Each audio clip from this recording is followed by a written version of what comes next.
Next level, ये next level क्या मतलब है, बेसिक पार्ट अपना खत्म हो चुका है। वो बेसिक आपको उतना तो आना ही चाहिए था किसी भी मतलब पॉलिनोमियल को सबसे पहले तो समझने के लिए, चैप्टर को समझने के लिए, और इसको मैं अप्लाई कैसे करूँगा, या एक टूल किट जैसा मेरे को बेसिक अंडरस्टैंडिंग जो होना चाहिए थी वो हमने डिस्कस कर ली उन टॉपिक्स की। प्लीज़ आप इन टॉपिक्स को देखना नहीं है आपको, आपको पहले तो इन टॉपिक्स को लिखना है, ताकि आप ये टॉपिक लिख लो, फिर टॉपिक को आप जिस भी बुक से पढ़ना चाहो उस भी बुक से पढ़ो और टिक करते चलो कि हाँ मैंने इसको एक बार पढ़ लिया है, एक टिक लगा दिया है। फिर बेसिक क्वेश्चन लगा दिए हैं, एक टिक लगा दिया है, दूसरा टिक लगा दिया। फिर जैसे जैसे एडवांस क्वेश्चन मिलते जा रहे हैं मेरे को, मैं एक एक टिक लगाते जा रहा हूँ। तो इससे मेरे को एक आइडिया होते जा रहा है कि मैं कैसे कैसे इम्प्रूव करते जा रहा हूँ इन पर्टिकुलर टॉपिक्स में। ठीक है, तो आपको एक बिल्कुल रिपोर्ट मिलती जाएगी कि हाँ ठीक है ऐसे ऐसे कर सकते हैं, है ना। ऐसे ही अगर आप बाकी चैप्टर्स की कर लोगे तो बाकी चैप्टर्स को भी आप मॉनिटर कर सकते हो अपनी प्रिपरेशन में। ठीक है ना। नेक्स्ट लेवल, नेक्स्ट लेवल को देखते हैं। अब नेक्स्ट लेवल मतलब कि आपके क्वेश्चन कहाँ पे टिपिकल बन सकते हैं। तो एक होता है integer root theorem, rational root theorem. अब एक्चुअली में ये बेसिक्स में आता है। कई बच्चे बोलेंगे सर ये तो बेसिक्स में ही आता है।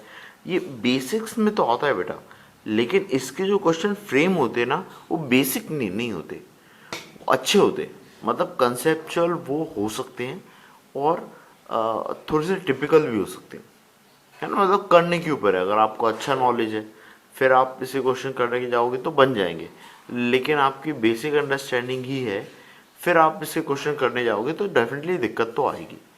तो इसके जो क्वेश्चन होते हैं वो थोड़े अच्छे होते हैं, कंबाइन होते हैं, मतलब वो ये या तो अर्थमेटिक प्रोग्रेशन या किसी और चीज़ से थोड़ा बहुत कंबाइन हो जाता है और क्वेश्चन को एक थोड़ा सा निराला रूप देता है। ठीक है। नेक्स्ट है सिमेट्रिक फंक्शन। सिमेट्रिक फंक्शन, अभी सिमेट्रिक फंक्शन क्या है, सिमेट्रिक फंक्शन के बारे में मैं ज़्यादा डिस्कस नहीं करूँगा, इसके ऊपर मैंने 2-3 वीडियो बनाए हैं क्योंकि ऑलरेडी, है ना। सिमेट्रिक फंक्शन क्या होता है ना, कि कोई भी मेरा फंक्शन अगर सिमेट्रिक है तो उसको मैं जो वीटास रिलेशन होते हैं, है ना, relation between roots and coefficient, उस फॉर्म में मैं ब्रेक कर सकता हूँ। तो उससे क्या होता है कि मेरा रिप्रेजेंटेशन बहुत अच्छा हो जाता है, सिंपल हो जाता है और फिर मैं सॉल्व कर पाता हूँ इजीली।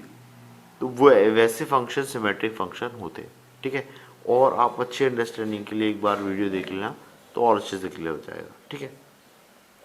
लोकेशन ऑफ रूट्स, ये बहुत ही अच्छा टॉपिक है, इसको मैंने बेसिक्स में नहीं डाला है क्योंकि ये थोड़ा इसमें है ना अपनी थॉट प्रोसेस बहुत इन्वॉल्व होती है कि टॉपिक तो ज़्यादा डिफिकल्ट नहीं है पर आप इसे किस तरीके से सोच रहे हो, आप इसे प्रॉपर सोच पा रहे हो नहीं सोच पा रहे हो। अगर आप इसको ढंग से सोच लोगे तो आप खुद ही इसका केस बनाने लग जाओगे, आपको इसको टॉपिक को पढ़ने की ज़रूरत नहीं होगी। ठीक है ना। सो इसलिए इसको मैंने नेक्स्ट लेवल में डाला हुआ है ना। इसके बाद एक और आता है रिप्रेजेंटेशन ऑफ पॉलिनोमियल। अब रिप्रेजेंटेशन ऑफ क्वाड्रेटिक मैंने देखा था, रिप्रेजेंटेशन ऑफ पॉलिनोमियल में वही किसी भी पॉलिनोमियल को रिप्रेजेंट करने का तरीका, या तो मैं उसे रूट्स के फॉर्म में रिप्रेजेंट कर सकता हूँ, कोएफिशिएंट्स के फॉर्म में रिप्रेजेंट कर सकता हूँ। ठीक है, उसको मैं यूक्लिड डिवीजन एल्गोरिथम के फॉर्म में रिप्रेजेंट कर सकता हूँ, कई तरीके हैं। तो रिप्रेजेंट करने का तरीका, कौन सा तरीका मेरे को कब यूज़ करना है, क्वेश्चन को पढ़ के क्या कौन सा तरीका मेरे को इन तीनों चारों में से यूज़ करना है ताकि मेरा क्वेश्चन जल्दी प्रोसीड हो और जल्दी आंसर आए, सिस्टमेटिकली आंसर। ठीक है, बहुत इंपॉर्टेंट है ये, है ना। इस पर भी मैंने लेक्चर डाला हुआ है। ठीक है। इसके बाद में रियल रूट्स, भैया ये बहुत फेमस पार्ट है। जनरली ये तो आता ही है डाउट कि सर एक मेरे को दे दी है पॉलिनोमियल दे दी है, वो 3 डिग्री या 4 डिग्री से ज़्यादा की भी है और मेरे को इसमें रियल रूट्स बताने, तो कैसे निकालें। डेफिनेटली इसी कोई एक मेथड नहीं होती, ये तो आपकी प्रैक्टिस के ऊपर है, आपने कितनी बिहाइंड द सीन प्रैक्टिस की हुई है, बैकग्राउंड प्रैक्टिस आपकी कितनी अच्छी है, उसके बेस पे आप निकाल पाते हो। ठीक है, कोई एक सिंगल मेथड नहीं है। उसके अगला टॉपिक मैंने लिखा हुआ है factor theorem and remainder theorem. अभी ये तो बेसिक में मैं लिख चुका हूँ, पर क्या होता है इसमें अच्छे क्वेश्चन बनते हैं। मतलब इसको अगर मैं कॉम्प्लेक्स नंबर से वो कर दूँ, मतलब कॉम्प्लेक्स नंबर या रिडक्शन थ्योरम या इन चीज़ों से अगर मैं इसे इन्वॉल्व कर लूँ ना, इसमें इन्वॉल्व कर लूँ या डिवीज़र की डिग्री बढ़ा दूँ, है ना, तो इस पे काफ़ी अच्छे प्रॉब्लम बन सकते हैं।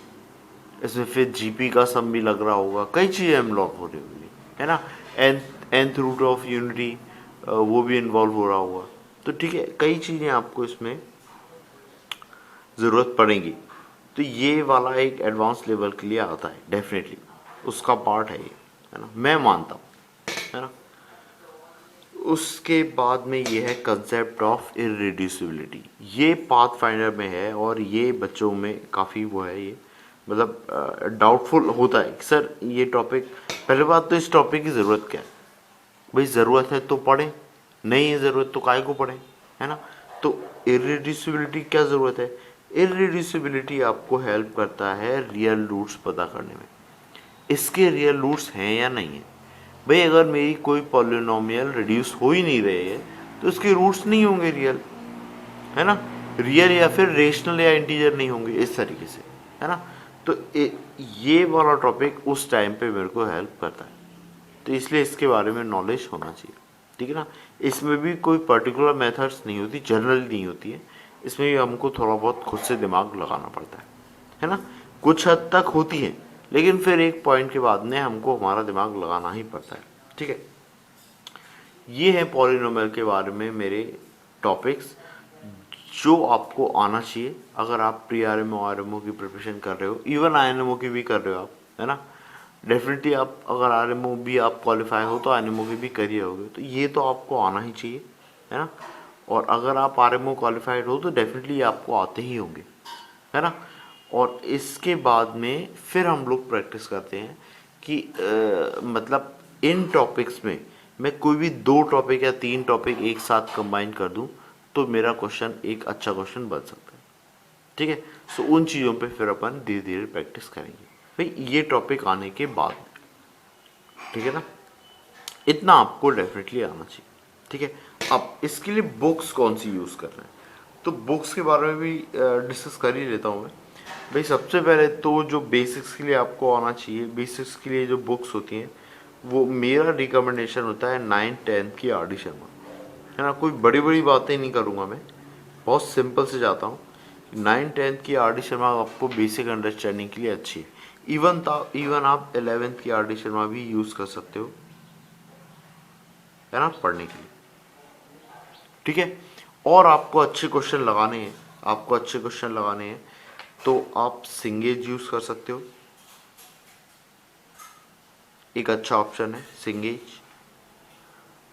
आप थोड़े से फॉरेन राइटर को पसंद करते हो, जनरली क्या होता है ना, फॉरेन राइटर के लिखने के तरीके अलग होते हैं क्योंकि उनके यहाँ आईआईटी की एग्ज़ाम नहीं होती, उनके यहाँ नॉन रूटीन सब्जेक्ट्स चलते हैं या नॉन रूटीन प्रॉब्लम्स पूछे जाते हैं, तो उनके प्रैक्टिस कराने का तरीका अलग होता है। और हमारे यहाँ आईआईटी चलती है तो आईआईटी की प्रैक्टिस अलग तरीके से होती है, तो इसीलिए कई बच्चे जो होते हैं वो इंडियन राइटर्स को पसंद करते हैं और कई बच्चे फॉरेन राइटर्स को भी इजीली ग्रास्प कर लेते हैं। तो फॉरेन राइटर्स में है हॉल एंड नाइट या Bernard and Charles, theoretical part के लिए, है ना, बर्नार्ड एंड चाइल्ड,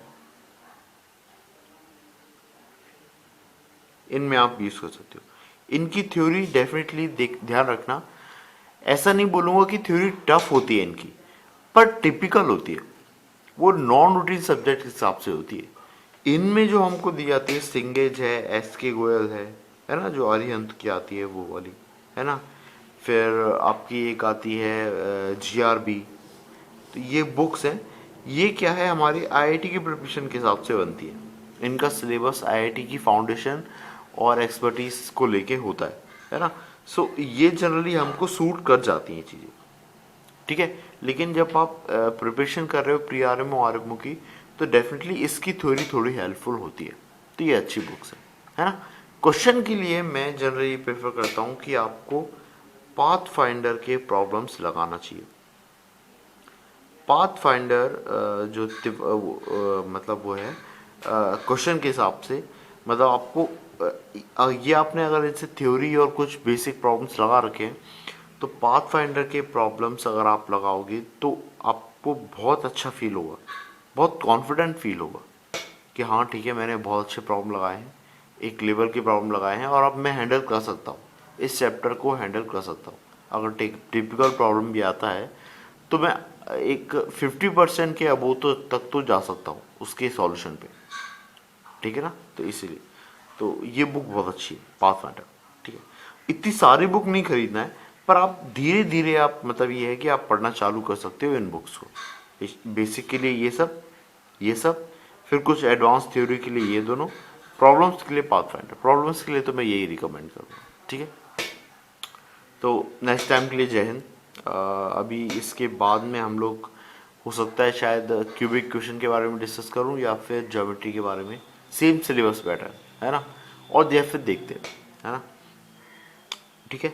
होपफुली आपको इतना समझ में आया। आपको इनको नोट करना है बेटा, ध्यान रखना, आप वीडियो पॉज करना और इन टॉपिक्स को नोट करना इसी सीक्वेंस में, और इनको इसी तरीके से टिक करते चलना कि हाँ मैंने ये टॉपिक पढ़ लिया, ये टॉपिक पढ़ लिया। इतनी अंडरस्टैंडिंग हो गई है, इसके बाद तो प्रॉब्लम बनने लगेंगे धीरे धीरे धीरे, ठीक है। थोड़ा आईक्यू पे भी डिपेंड करता है, हर किसी के आईक्यू पे भी डिपेंड करता है। बहुत अच्छा नहीं है तो डेफिनेटली आपको थोड़ा तो मेहनत करना ही पड़ेगा। आपको आईक्यू अच्छा है तो आप डेफिनेटली क्रैक कर लोगे, ठीक है। ओके, जय हिंद।